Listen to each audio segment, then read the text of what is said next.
under sa pamumuno ng Mayor at the time, Sara Duterte, in 2019, ma'am, binigyan din ng 460 million pesos in confidential funds yung Davao City. Now, before you answer that, I'm showing you an infographic, okay, of the yearly confidential funds allocated to Davao City from 2016 to 2022.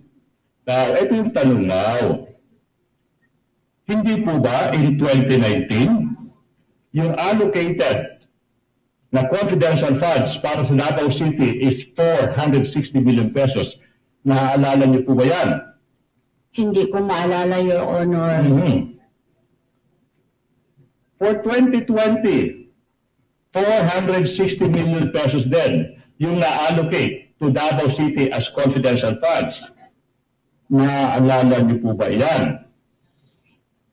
Hindi ko maalala, Your Honor. Okay. Kasi hindi po ganyan ang aking na-withdraw as SDO po sa Davao City. Alright. Ma'am, so yung tanong, hindi yung how much yung na-withdraw nyo. Yung tanong is, how much yung na-allocate.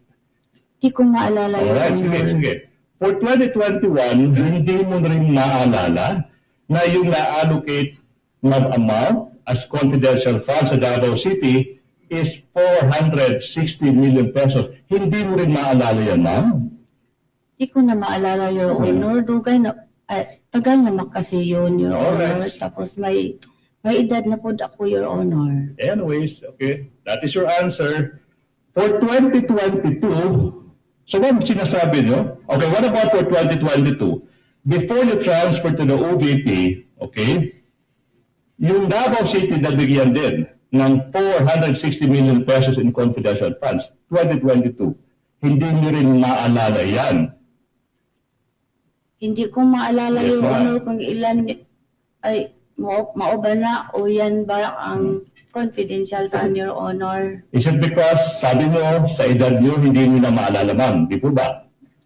Contributor po ang edad ko, Your Honor, at saka dugay na po na, Your Honor. Okay na. Matagal na, Your Honor. By Dugay, the witness said matagal na. 2022. 2022.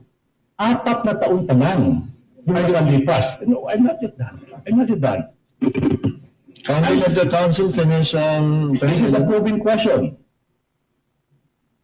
And you are telling this public, ma'am, hindi niyo na maalala yung amount na binigay sa OVP na nangyari lang 4 na taon pa lang. Objection.